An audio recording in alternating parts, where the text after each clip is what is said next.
SIR আবহে রাজ্যে ফের প্রধানমন্ত্রী নরেন্দ্র মোদী 20শে ডিসেম্বর তাহেরপুরে জনসভা করবেন প্রধানমন্ত্রী।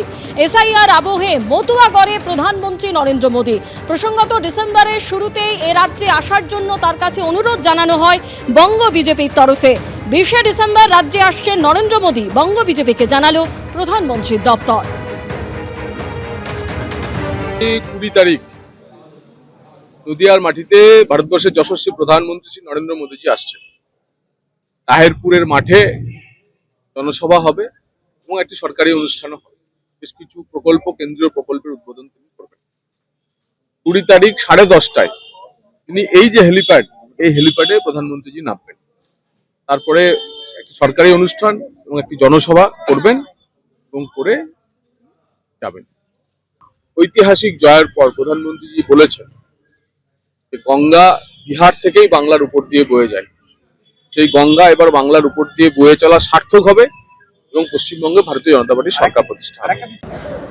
মতুয়াদের ঢলটা এখন তৃণমূলের দিকে ঝুঁকেছে, যেহেতু ওই সব ভোটার লিস্ট থেকে নাম্বার দিয়ে দিচ্ছে ভোটার মতুয়াদের, এবং দিদি তো মোটামুটি অ্যাসিওর করেছে মতুয়াদের যে সবাইকার ভোটার নাম থাকবে, এখন সেই ভোটগুলো চলে আসবে তৃণমূলে।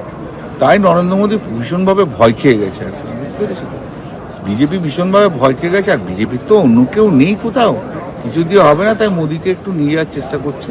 মানিকতলায় বিজেপির নতুন কার্যালয়ের উদ্বোধনে বিরোধী দলনেতা শুভেন্দু অধিকারী, সেই ছবি আপনারা এই মুহূর্তে দেখতে পাচ্ছেন। বাইরে সবাই রয়েছে,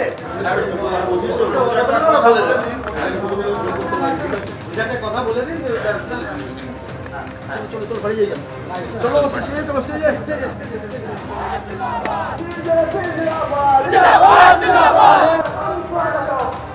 এসআইআর এর জন্য স্পেশাল রোল অবজারভার নিয়োগ করল জাতীয় নির্বাচন কমিশন। পশ্চিমবঙ্গ, তামিলনাড়ু, উত্তরপ্রদেশ, গুজরাট, কেরল, মধ্যপ্রদেশ, ছত্তিশগড় এবং রাজস্থানের জন্য স্পেশাল রোল অবজারভার নিয়োগ করা হয়েছে।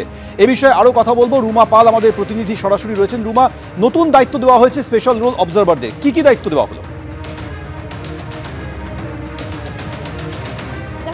স্পেশাল রোল অবজারভাররা যারা রয়েছেন তারা ইতিমধ্যেই এসে গেছেন, এবং সেক্ষেত্রে জানিয়ে রাখি যে যতক্ষণ না ফাইনাল পাবলিকেশন হচ্ছেন ততক্ষণ কিন্তু তাদের বিশেষ দায়িত্ব দেওয়া হয়েছে। এবং সেক্ষেত্রে জানিয়ে রাখি যে তারা যেমন সিইও এবং ডিওদের সঙ্গে আলাদা করে বৈঠক করবেন, রাজনৈতিক দলের সঙ্গে স্টেট লেভেলে এবং অবশ্যই জেলা লেভেলে তারা বৈঠক করবেন।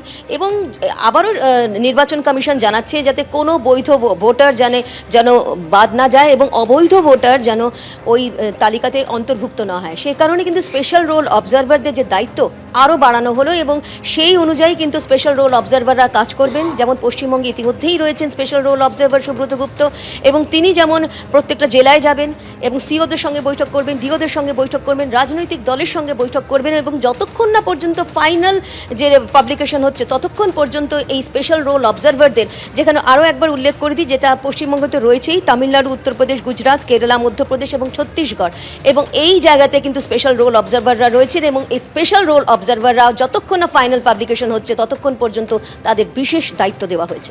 ফলতার ঘটনায় রিপোর্ট গেল নির্বাচন কমিশনে, এবং প্রত্যেক রোল অবজারভারের জন্য কেন্দ্রীয় বাহিনীর প্রয়োজন রয়েছে এই আবেদনও জানানো হয়েছে।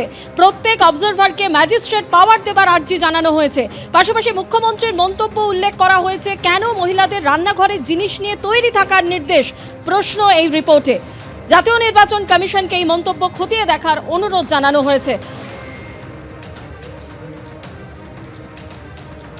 কি কারণে এই জাতীয় নির্বাচন কমিশনের কাছে রিপোর্ট চেয়ে, প্রশ্ন তুলে রিপোর্ট চেয়ে পাঠানো হয়েছে, ঠিক কি ঘটেছিল গতকাল তুলে ধরবো আপনাদের সামনে। বিজেপি দালালি এখানে করতে দেবো না আমরা। 100 দিনের টাকা, 100 দিনের টাকা আবাস যোজনার ঘর, তারপরে মানুষ টাকা পাইনি, 100 দিনের টাকা পাইনি, আবাস যোজনার ঘর পাইনি। তখন কোথায় ছিল বিজেপির দালালগুলো? আমাদের সঙ্গে কে ছিল? আমাদের মাননীয় সাংসদ, আমাদের মাননীয় মুখ্যমন্ত্রী, তারা আমাদের পাশে 24 ঘন্টা 20 ঘন্টা দাঁড়াচ্ছে। বিজেপি দালালি এখানে করতে দেবো না আমরা। 100 দিনের টাকা। এবিপি আনন্দ, এগিয়ে থাকে, এগিয়ে রাখে।